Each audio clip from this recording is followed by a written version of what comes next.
Hi, hello, and thank you for watching Budget Model Railways. And thank you as always to our members and patrons for their support, which enables us to produce these videos. Quite a bit to talk about tonight, and there's another little layout after this one, a UK N-gauge one I'm working on. So perhaps if you've got the time, watch to the end. So this is Freelance N. So N-gauge has been very much the itch I keep scratching, and I think it's a bit ironic considering I get eczema. And I think this is probably now scratched the itch, and I've finally got a really nice little N-gauge layout. So this is Freelance using a lot of the Kato electric items, shunters and rail buses, which I'll show you in a minute. And the other thing that's made this possible is the classic inglenook design. Some of you know I recently built an HO inglenook for the very reason I just wanted to be able to run my locos and do some shunting. And this is the real strength of the inglenook. It's not very big, it doesn't take too much space or too much time, but you at least get to run your locos. So this is 25 inches by 9.5 inches. And as you can see here is the classic inglenook, 3 sidings. And I've added, because I'm in N and I've got the room, a 4th siding, a 3rd point. And that just enables me to run passenger trains in and out. Obviously, I've got no passing loop, but because I'm using the excellent little Kato 2-car EMU tram, doesn't matter. I can get 8 or 9 wagons in the goods yard. Doug did the maths, I can't remember it, but I think it's about 4,000 combinations of wagons that you can shunt in and out of there, just using the 9 or 10. And I've actually got about 15 that I can choose from. The back scene you'll have seen before, I did buy that new, but all the rest of the buildings are part out of my second-hand box, basically. It's a Fowler station repainted, lovely Kato office building there, a Volmer factory, some Wolfer bits in the front, 3D printed containers there.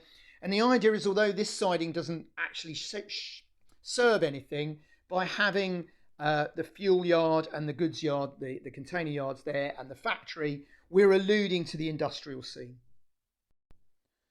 One of the things that is different about this layout is I've been able to use this fuel terminal. I got this a few years ago on eBay instead of the traditional tunnel mouth or road bridge. And that's actually hiding the exit to the fiddle yard, which it does very effectively without all the usual bridges and so on.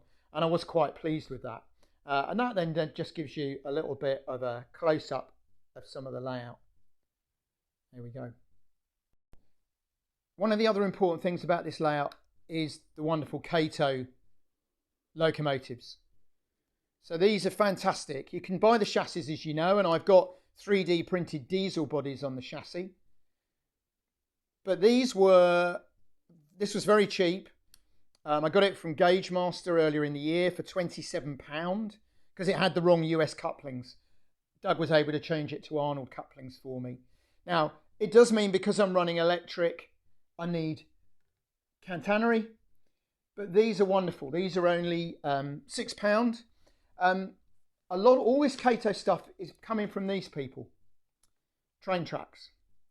I have no connection to them apart from being a more than satisfied customer. They are at least 10 or 20% cheaper than most people, and they offer a wonderful service. So they're worth having a look at online. Kato, you have to give 10 out of 10 to at the moment if you're going to do budget model railways. I was so taken with the little orange shunter that I bought this. A red one with 2 wagons, one of which is a kind of freelance brake van. That was a few pence under £40, brand new. Now, if you think that the cheapest Hornby 00 train pack with a little 040 is 60, that's 50% more. And that doesn't run anything nearly as well as that. The tram there currently about £44. Again, there isn't anything comparable. That's cheaper than anything you're going to get even second-hand probably from 00 and runs much better. And this is where some of my enthusiasm for N is coming from again, is because of Kato. Because in the current climate, with prices so high, these freelance Kato lines are really quite something, given their really wonderful running qualities. And I will do a shunting video on this, but I'm mindful of the fact that this video is going to be 8 or 9 minutes. So what we'll do is we'll do a proper shunting layout afterwards. But this layout's managed to get me a nice compact little size, as I say, 25 by 9.5 inches. I will just show you all I'm using for the fiddle yard, plank of wood there. The other good thing about this and all these little small layouts, even with a heater on, it's quite cold in the shed at the moment. The conservatory is freezing.